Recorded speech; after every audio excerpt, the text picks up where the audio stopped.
Sandy's not going to be able to join us tonight. She has an event going on. So I don't see Amy. Start with roll call and community announcements. That sounds great. Thanks. Brad? Yep, I'm here, and no local news that I'm aware of. Thanks. Cynthia?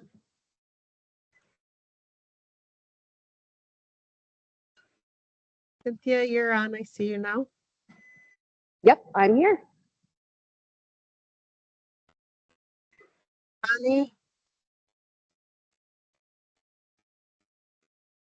Dan? Dan's here. No real news other than to say that we've had a lot of interest in the recently listed PFAS site in Scioto Township. So we've been fielding a lot of questions on that and pointing people to the website.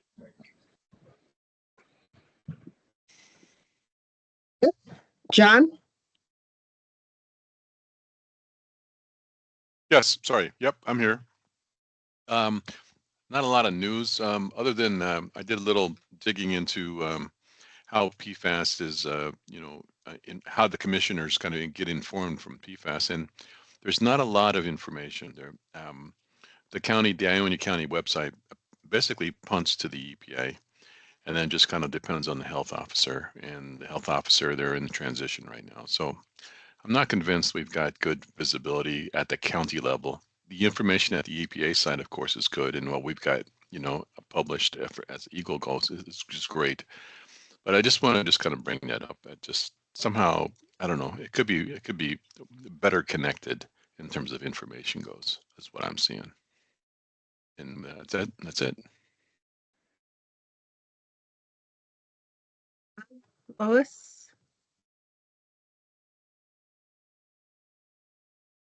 Mary? I am here, and I believe Stacy Taylor has said that she was in contact with our state representative that is possibly planning a long-awaited meeting for us. Thank you.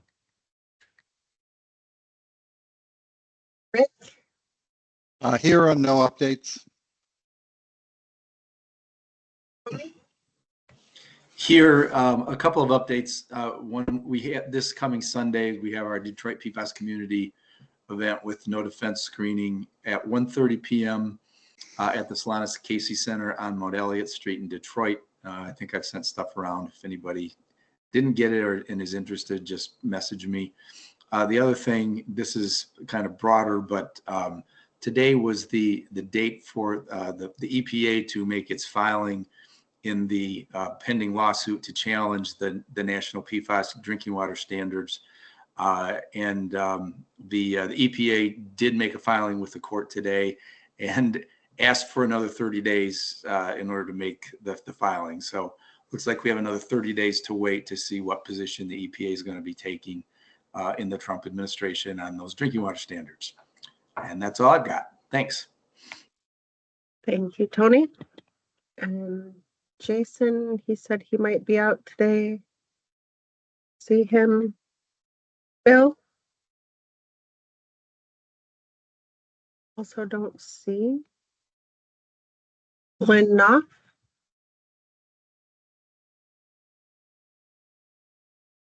Patty Baldwin? I'm here. But she wasn't able to make it. Teresa's not able to make it. Burlingame. Gail Manswitz. Kelly, I guess I should say that I did hear from Gail when I was sending out the survey, and she said that she now has a long-standing conflict with this meeting date, and so she may have to drop off the cog just because of that. So I'll confirm with her, but I think that may be the position right now. Gail Dugan? Joe? And Lynn sent us a note saying she was going to be away for a few months. Pam? Portia? Richard Burns? Tamara? Stacy? I'm here. Any community update? Well, they brought out heavy equipment and they're starting to remove a 3-acre or maybe bigger wetland right in front of my house, and they're knocking down hundreds of more trees today. And yes, they put up a 2-sided fence to protect our interest on the dump. It's not 4-sided, it's only 2-sided. And they did remove the 6 barrels that were from where they hit the artesian wells. They've been sitting out there for months now. They have not filled in the VAS boring, even though I've repeatedly asked. And yeah, we're not happy.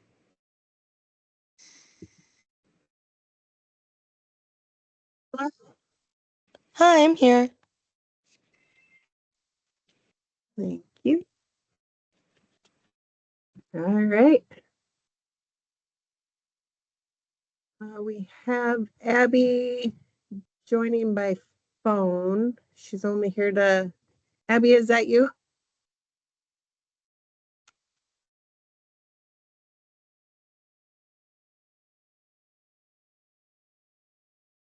Abby's traveling right now, so she's only here, will only be here for a few minutes when she does get on.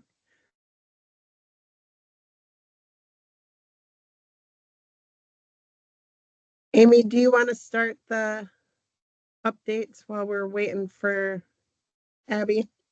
Sure. Yep. So yeah, I'll just run through the sites that have been added recently. Yeah, Kelly's pulled it up for us. So kind of going back even before this, we've got the Racer Pontiac Centerpoint site that went up. Oh, yeah, there it is. It's on there in 327. This is a former manufacturing and metal plating facility. Had concentrations of like 300 parts per trillion PFOS. No nearby residential wells, so we sent a note out to local officials, and that site went live. Next one was Roscommon County Landfill. Another one with, this one actually had pretty low concentrations of PFOA, no nearby res wells. So that one got added without incident. Holloway Sand and Gravel in Novi, Oakland County. That one went live recently as well. Sampling for this one had been done previously because we have the Anderson landfill right next door to it. So in, I think, 2022-ish time period, we sampled some residential wells near that particular site. So that one went up again without any kind of call. And so that kind of brings us up to date with where we are at. At this point, tomorrow we have 2 sites in Menominee that will be added. Both came in from baseline environmental assessments. So that will bring our total to 308. And we'll also be adding a new area of interest in the Cadillac area that we're calling the Wexford Area of Interest Self-Sampling Investigation. And we're basically doing some sampling near some areas where people have self-sampled, had exceedances. And so we're going to go back in there and confirm those results and sample some residents on either side of them. So that's where we're at with the areas of interest and the sites at this point, and it looks like Abby's joined us, so I'll turn it over to Abby. Yeah, sorry about that. I had a phone glitch and it required an update at the exact moment of which I was trying to get on the meeting. So, and it wasn't one of those that you could say, no, do it later. It was a install now or else type of thing. So sorry about that. Yeah, thanks, Amy, for pitch hitting on that. A couple of other things. We're, still walking out with the Wexford Area of Interest site to do some additional response on those self samples out there. So that's so far we've gotten quite a few self-test kits in. Most of them look pretty good. We just have a handful that are above criteria that we want to do some additional follow-up.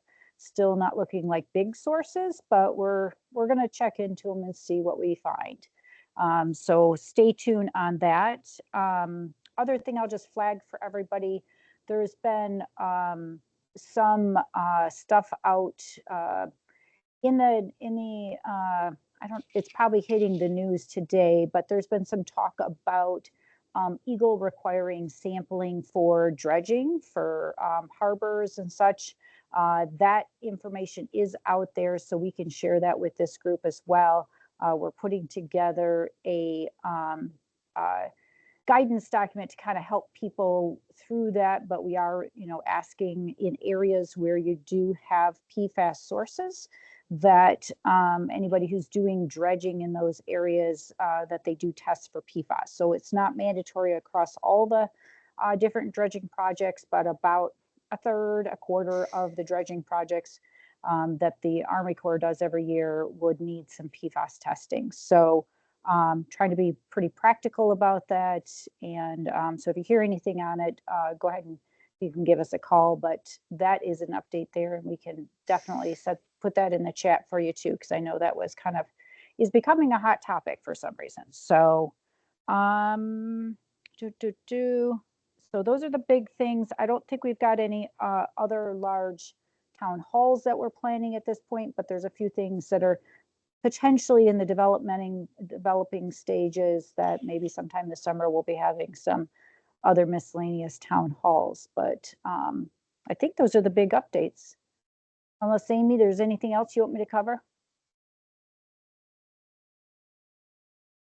No, I guess, yeah, a couple of the places where we're planning on doing some additional outreach efforts are going to be in the North 30th Street area of interest. Or some talk going on in early planning stages for, having some kind of outreach session there. And then Scioto Township has asked us to come and do a virtual event at their township board to talk more about that 253 Dino Drive site that was recently listed at the top of the web page there. So a few of those things going on. And I think at some point in the spring, we'll probably end up having another event in or virtually for the Cadillac area as well. Yeah. Yep, I think that's Yeah. it. Yep. And none of those are really, they're outreach events. They're not necessarily town halls. The one in Cadillac, we're anticipating that once we get some more of these self-sample results, we'll probably want to do another reach out, either virtually or in person, depends on how things look for that area. But yeah, any questions for me? And I can't see everybody else in the group. So if there's anybody that's got their hand raised, just let me know. Thanks for checking in. Yeah. All right. Especially when you're traveling. Yeah. Sorry about that. It's just kind of a crazy thing. So the No only problem. other thing I'll just mention real quick, Mary, is that we do intend to put in some comments on the biosolids risk assessment that EPA put out. So staff are going to submit comments in that. That'll be in the next week or so. I think those comments are due sometime next week. So we'll be getting that in. But I think those are the only updates for today. Okay. All right. Thanks, Mary. And I'll Thank stay you. on and listen for a little bit and see if anybody's got any other questions. Okay. But I'll go dark unless you call on me. Okay, thanks. Kelly, it Then looks like sorry. We had, there was interest from the COG for Ann Tavalier to come talk about the publicly owned treatment works GIS Right. that we've just been working on. So Ann, do you want to introduce yourself and take it away? Yeah, can you hear me? Yes. Okay, thanks. Well, hi, good afternoon or good evening. I'm Ann Tavalier. I work in the Water Resources Division in the emerging pollutant section. I specifically handle municipal wastewater treatment plants that have industrial pretreatment programs and their work to control PFAS discharges to their facilities. And so I'm here this afternoon, this evening, to talk to you about a new and improved website and map. So let me share my screen here and let me know when that comes up. I can see it. Okay. So this is a MPART page that originally just housed information regarding the industrial pretreatment program PFAS initiative, which was, some of you may remember, was started back in February of 2018. But the emerging pollutant section has worked to overhaul this to be a more holistic page regarding the different types of regulated wastewater that emerging pollutant section handles when it comes to PFAS. So not only is it going to talk about municipal wastewater, which you can see here at the top of this page, it's also going to talk about our biosolids strategy. It's going to talk about groundwater discharges, both industrial and municipal. It then talks about our industrial direct discharges to surface water, and then finishes up regarding industrial stormwater discharges. So there's just a lot of information here for folks, but mainly wanting to direct people to this new map that we have posted. So originally this map was showing just the IPP wastewater treatment plants and their various PFAS data. So we have updated it to include any municipal wastewater treatment plant, either discharging to surface water under the MPDS program, or to the groundwater under a groundwater discharge permit.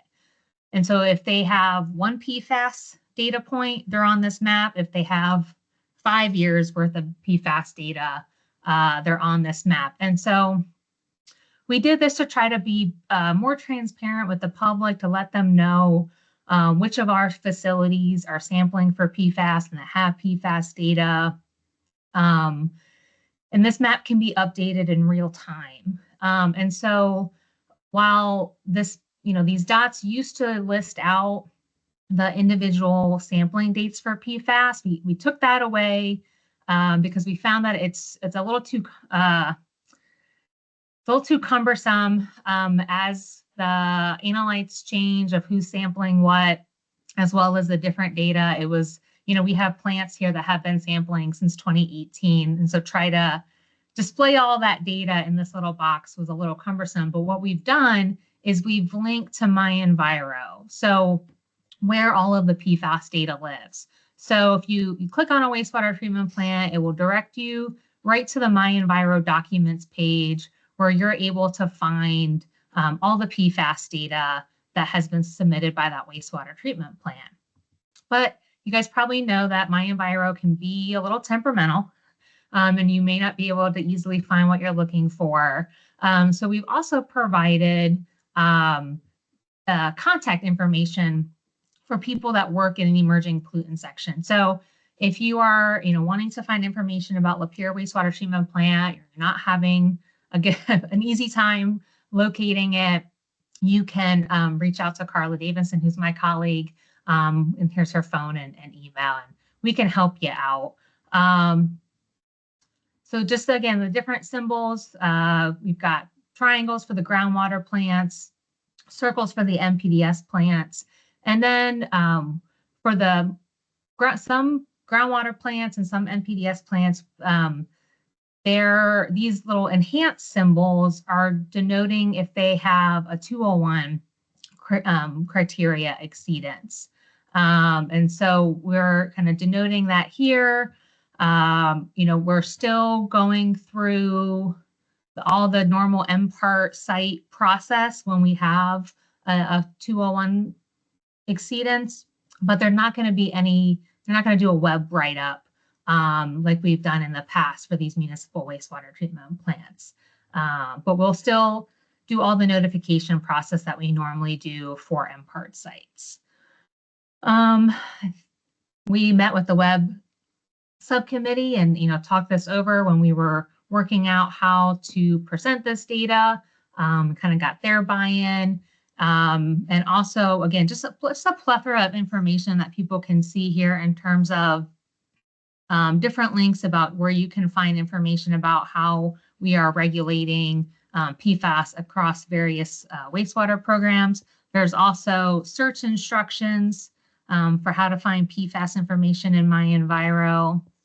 And then, yeah, I'm the main point of contact for this map. So something looks wonky, something looks weird, you're not sure what's going on, you can certainly reach out to me. And again, we just are providing more information to the public about our water quality values, both in the surface water and for the groundwater, so that when you do, find the PFAS data in My Enviro, when you're looking at a lab report for the different analytes, you know what numbers to compare them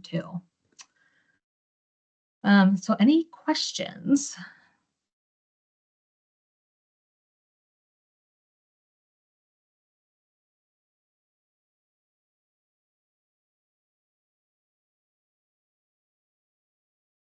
Yeah, Mary.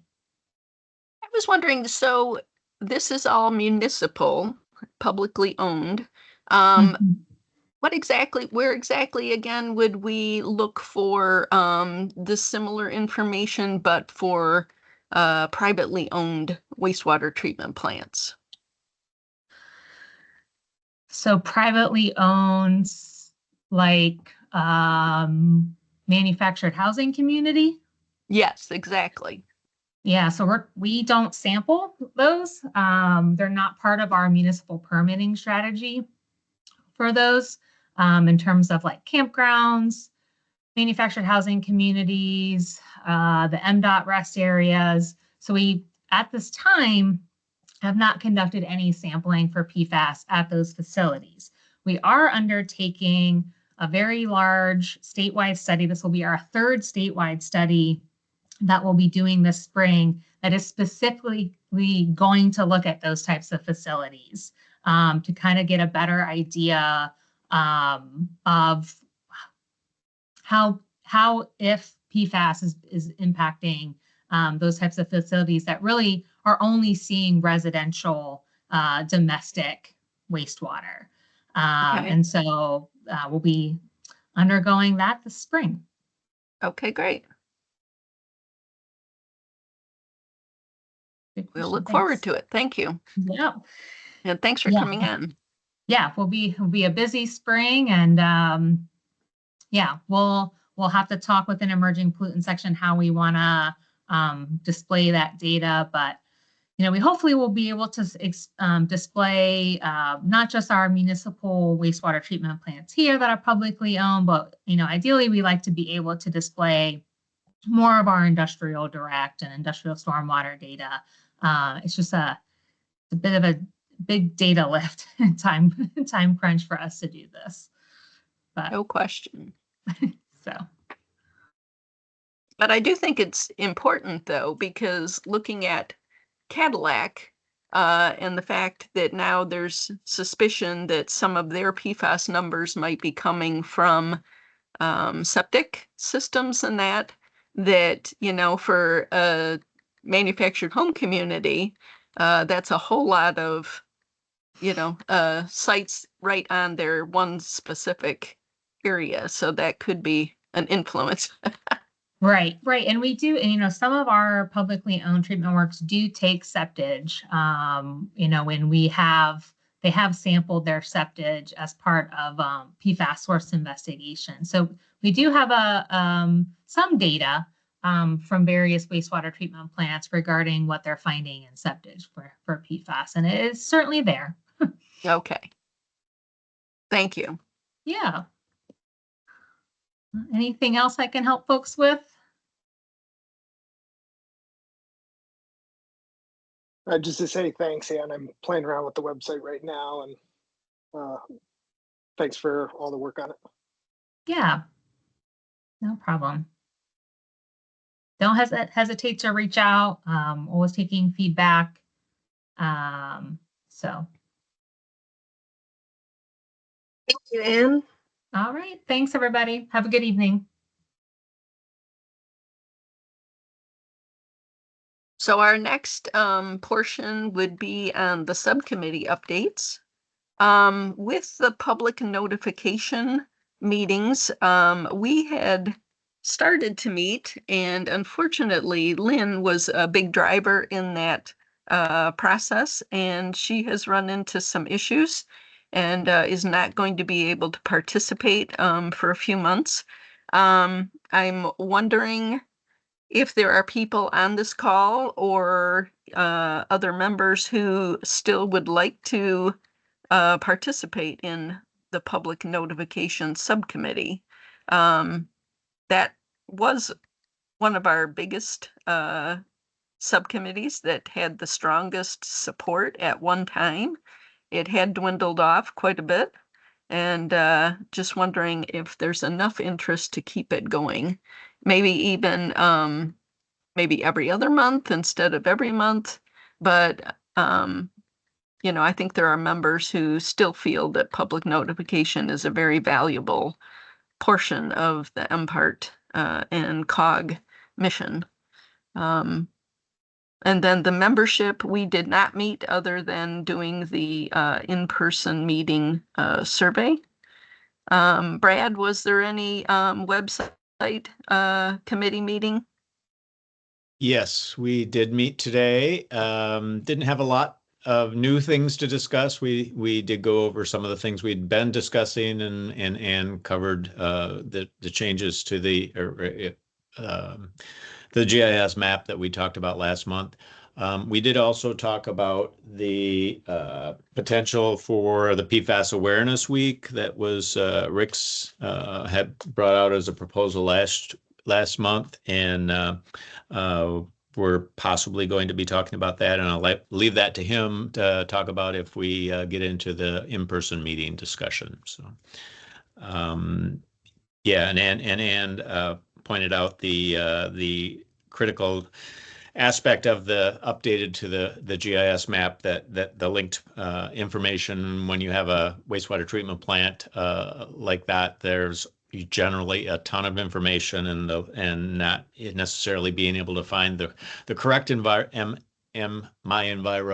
sites, but the linking that's there helps a great deal with that. So we really do like to see that. That's very helpful. Thank you.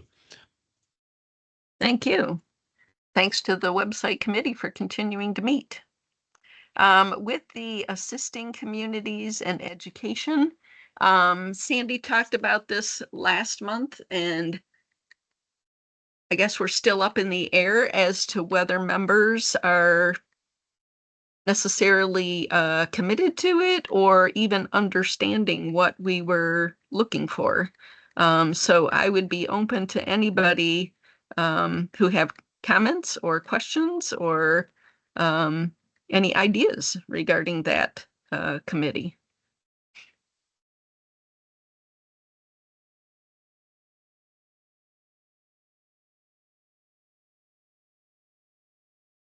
Well, maybe we'll take it back to the drawing board and see where we go with that. As far as the in-person meeting, currently I had 8 members that had committed, and there were 3 members that would like to come to a meeting, but they were unable to come to that specific day. In some emails today, it appeared that Sandy, Kelly, and Jason felt that with only 8 members that possibly it was not worth doing the in-person meeting. I personally think that it would still be a good idea to have a get-together, even if it's not formal and organized by MPART. But I guess I'll leave that up to the other members as well. If you feel there's a need and whether it could be changed to possibly a different day so that the other members who wanted to attend might not be or might be able to.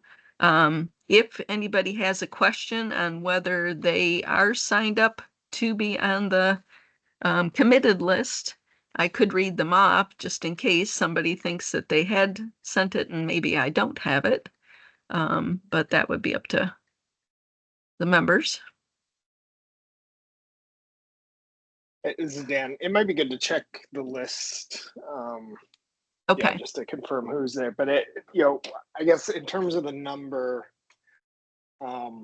eight feels kind of like that's probably what I would say is the minimum for Yeah. people driving, and depending on how far they're coming from. I probably wouldn't go lower than that. I think if it was, if there were smaller groups than that, like if there was kind of like a Southeast Michigan block of people, we could probably find a time and a spot to get together over here. That's reduces drive time and all that. Well, let me Yeah, read the I do want to get list, together.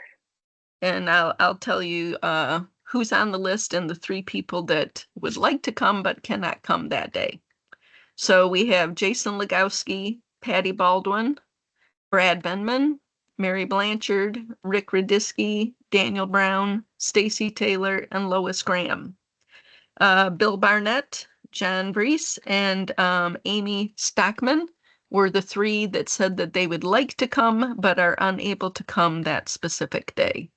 So I don't know if the 8 people might consider doing a different day so that the other 3 could come, or the other 7 people other than Dan and myself. Is there interest in still holding the meeting, or would you prefer to maybe try at a different time?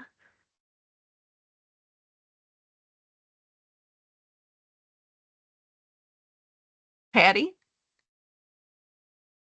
I'm all for still holding a meeting, even if it's just an informal gathering of the 8 of us. And then I'm also curious, of the 8 and the 3, those that have not responded, how many are there, and how far are we going to go to try to get commitment from them?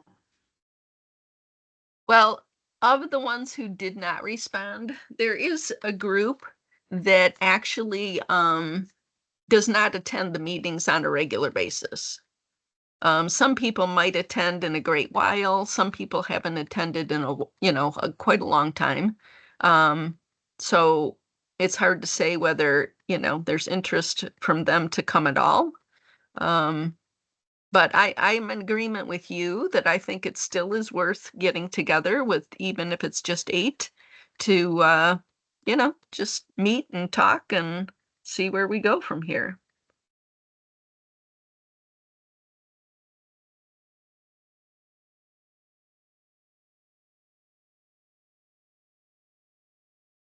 Did anybody else have any thoughts on that?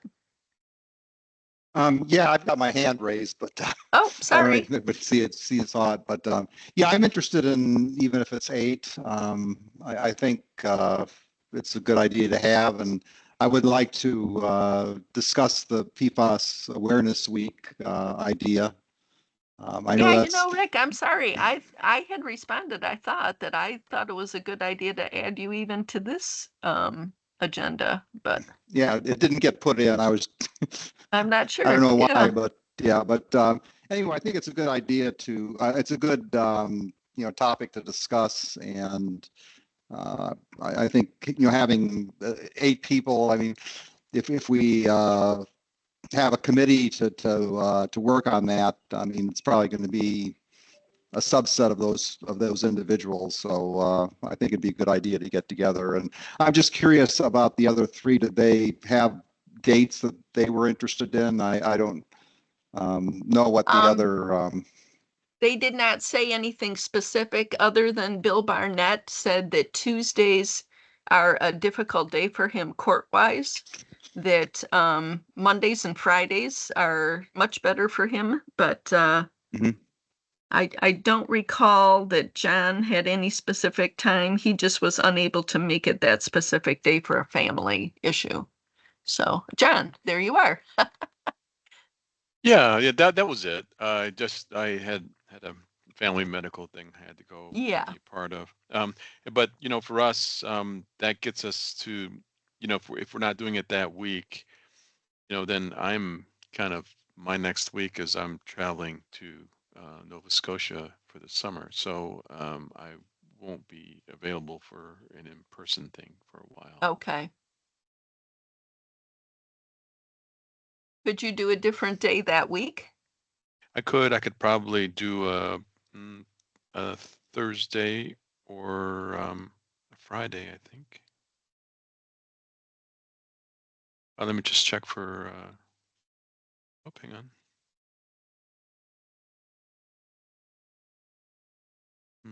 Yeah, Thursday or Friday, but that might not work for everybody else either. Yeah. Well, what I And- could do is send out a email, if people would be agreeable to that, and just see if they might be able to change. If not, we could stick to the Tuesday for those people who want to do it. And even if we don't do it as an organized thing through MPART, we could do it on our own too. So Yeah, I love the idea of just getting together with folks here. yeah. We learn so much from each other, and it's really nice to have the face-to-face thing. I'm sorry I won't be able to make this one. So Yeah, well, that's what, we'll see. Hopefully we can, especially since there's less of us, hopefully we can make that happen. So yeah. Okay, thanks. did anybody else have any thoughts on the in-person meeting?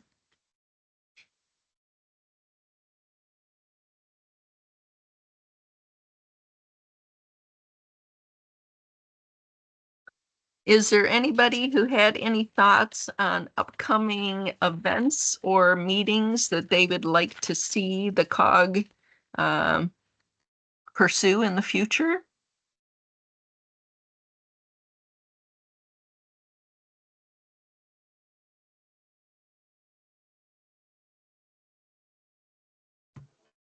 Mary, are you talking topics or events? Either or. If there's anything coming up that people would like us to look into, or if you know of any events that you would like us to share that information with members, we'd be happy to do that too. This is Bill Barnett. Hi, There's Bill. going to be, hello, everybody. There's going to be I think, it's not totally confirmed, but a proposal to have a meeting with GL Pan and hopefully Eagle as well on May 14th at some unknown time in Cadillac. It's the second town hall meeting. And the local TV stations kind of putting it on, the 7 and 4 from Traverse City, the NBC affiliate in northern Michigan. So I'll get details once I receive them. I'm not in the middle of the organization that's doing it. So I'll get some information and share it with everyone when it comes around. Okay, sounds great. Thank you. Thank you. Tony. Sorry about that. Yeah, my understanding is that the new fish guidelines are coming out this spring, and I guess it's spring now, but I'm assuming maybe in May-ish. And it's also my understanding, though I'm not totally confident of that the guidance action for do not eat, I'm hoping is going to be changed by that point. Maybe somebody who from MPART here could give us a little bit of a preview of that, but I'd like to see that discussed at a meeting, and that the new guidelines be presented and discussed. Okay, thank you. Marcus, maybe Marcus can just give you guys a preview or a heads up on when he thinks that might be happening. Marcus, can you speak to that? Yeah, hopefully that those guides will, was that Tony speaking, will be out in May is what we're shooting for. Obviously, you never know when it comes to scientific review where it might get stuck. And I would be more than happy to come give a presentation to this whole group once those guides are released and talk through any changes that are in them. Excellent. As always, there will be changes. It's been our last ones for 2023, so you're going to see a little bit of different stuff in it this time around. Marcus, this is Tony. Thank you for that. And is the do not eat guidance being reviewed. That we are number. definitely reviewing it, Tony. Yeah, we're looking at new tox values, what that means to the program. We're looking at relative source contributions. We're looking at all the different sister state agencies and the consortium, what they're working on, and we're going to have all that rolled into one. And I'll talk about all that at the meeting. So, sure. What is this? Usually the second Tuesday in the month? Is that when these meetings are? Yep. That's correct. Okay, so I'm not committing, but probably second Tuesday in June would probably be the best one. That gives us a chance to hopefully get the guides out by then. Thank you. That would be awesome. Thank you so much.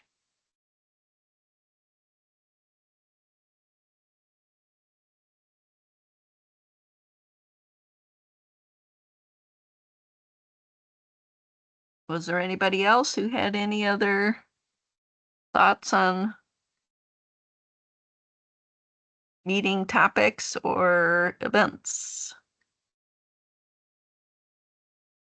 This is Dan. I don't know if there's anything particularly new here that we haven't kind of mentioned before, but we're getting a lot of questions about fishing right now and the fish advisory. So I'll upvote what Tony said. A lot of interest in how people can reduce their PFAS exposure from consumer goods.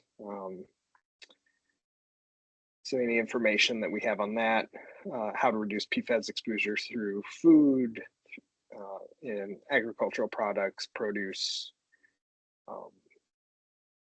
through livestock products, things like that. We get a lot of questions about that as well.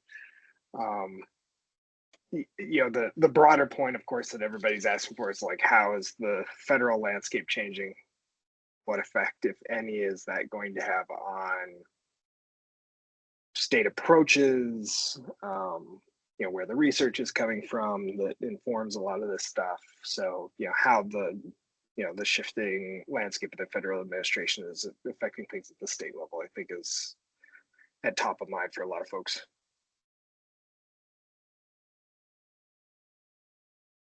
And I guess I will say on behalf of all the staff that is on this call and at the federal level, we are thinking of you and hoping that all of this will work out well and that everybody has a job to come back to in the end. And we appreciate your work. Thank you.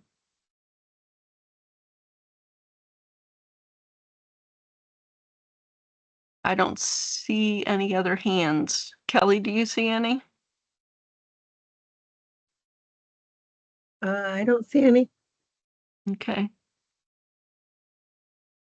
Does anybody have any other last comments or that? And appreciate Ann Tavalier coming on.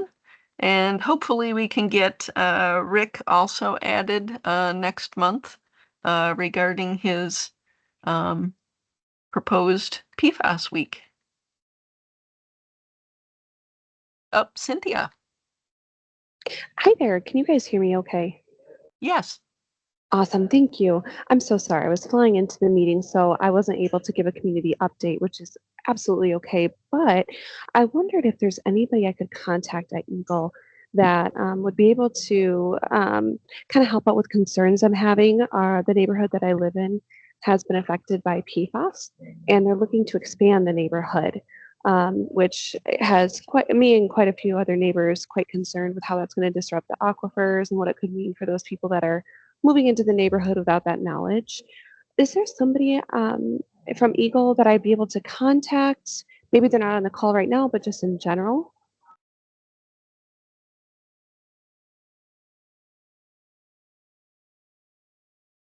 Yes, Cynthia, you can reach out to me and then I'll learn more about kind of where you are and what the situation is, and probably we'll connect you with some district staff people or whatever, depending on kind of what the specific issues are. So wonderful. Thank you so much, Amy.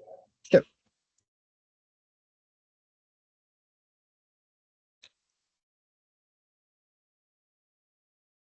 Anybody else have last minute thoughts? I could give just a little update on the Cadillac situation. Absolutely, Bill.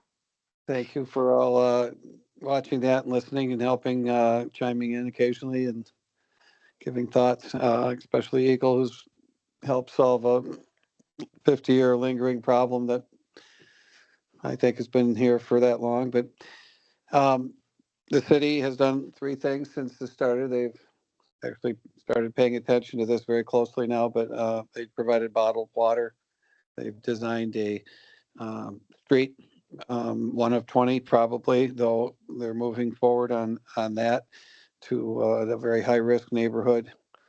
And they started, so they're giving away free water. They have designed a street, and they ordered $15,000 up to cyclo pure tests that are entry level tests that are apparently close enough to throw a red flag into whatever comes back in the PFAS area. So they have started moving forward. This has been since June and September, and we had a discovery in September that it was in the industrial park, and that a number, at least 3 homes have been exposed to that in that park, and others in areas that were not foreseen, totally against where the water was flowing. But things have settled down a little bit with the emotions of the community adjusting to the status of their water filters future. And so there's been some good movement with our city. Eagle has been open to more testing. They did kind of pause. And our citizen committee that we have, 2 gals, I'm helping them a little bit on the side, but they're really, they have a lot of energy, sometimes too much, but they have been amazing. I say too much because they have tremendous passion, and they're, I'm worried they're going to burn out. But in any event, they have asked and presented, I've helped them promote, which the EPA asked me in the beginning of this whole thing to please ask people to test wells. And I've had to pull a lot of open and pretty aggressive public outreaches to have people wake up and test their wells. And they've discovered some incredible things. Right next to our wastewater plant is the hotspot. Gentleman right across the street has a training math company.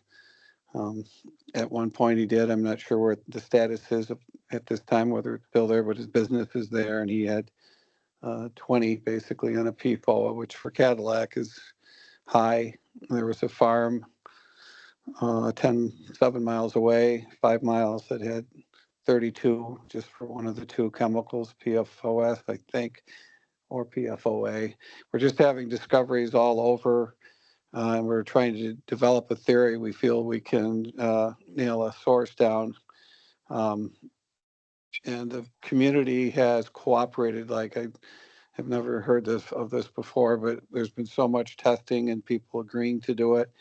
So a township and a city have both agreed to buy a bunch of tests, Herring Township and the city of Cadillac.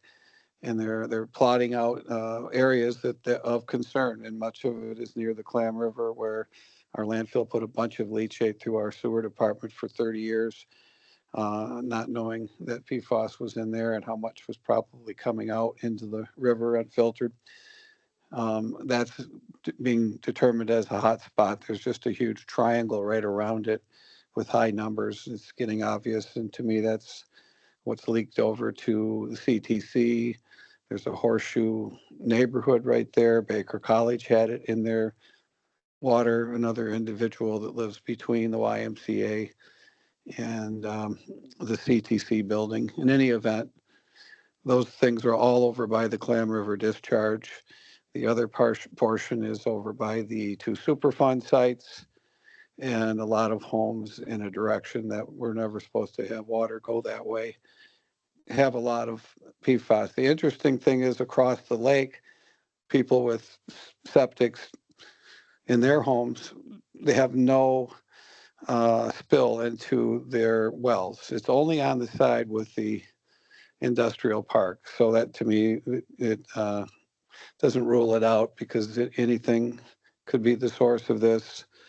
There's been huge numbers in our twin lake. We have two lakes, Lake Cadillac and Lake Mitchell. Mitchell's bigger. It was developed later. And we're trying to figure out why certain neighborhoods and what the common denominator is with those neighborhoods. We're wondering if soil that was contaminated was used and unknowingly PFAS in it. We're just starting to see a pattern that I think would explain possibly Marathon Street, which is one of the worst in Cadillac, Mary Street, which is just into Herring Township by Marathon, and some other subdivisions that were developed in around the 70s or just thereafter, when I think soil was available in our town and used as a discharge from industry.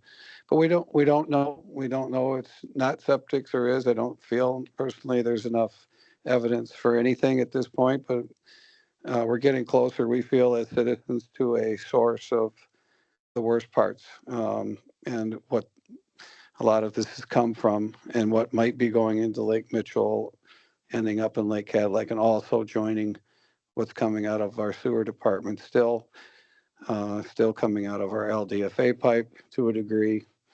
And even Herring Township's system is also spewing this into the Clam River, which, as I learn more about it, sure looks like it's not going down the river, but going to some degree into the aquifer right below the river, because the houses along it are showing, especially right across the street, which is, to me, is a red flag. So we're learning a lot, and we're hopeful that Eagle will come out with another round and expand the testing zone.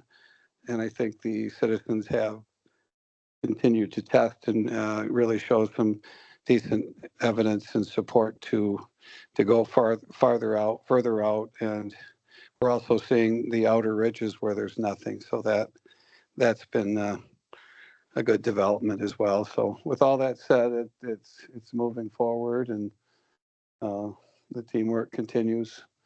And we've got a bunch of citizens that are very ready to help and help with their neighbors. And that we've had a good community response that has supplemented government. In fact, if not substituted for the city government that was slow, and the governments that are, adjusting to what's happening, what the news is, and just a lot of wonder of what's the best next step. So it's been quite an experience.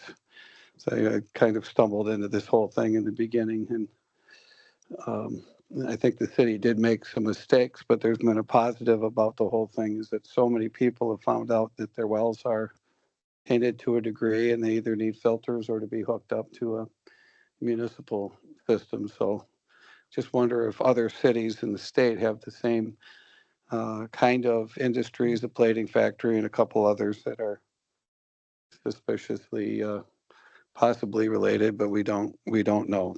But with that said, it's still an active situation, and solutions are being looked for, and we desperately need the state's help, and eventually the EPA to help what looks to be, in my opinion, a spread that's happened years ago into the heart of our city with wells that I didn't know as mayor that existed on a whole northwest side of our town, which apparently wasn't hooked up to the municipal system as recommended from the EPA as early as 2015, and was recommended again in 2020. But the city's starting to get it, and I don't totally fault them, but with Eagle's help, we've been able to move forward, and consultants, people on the LDFA board that have stepped up, some of which have a background in environmental cleanup and so forth.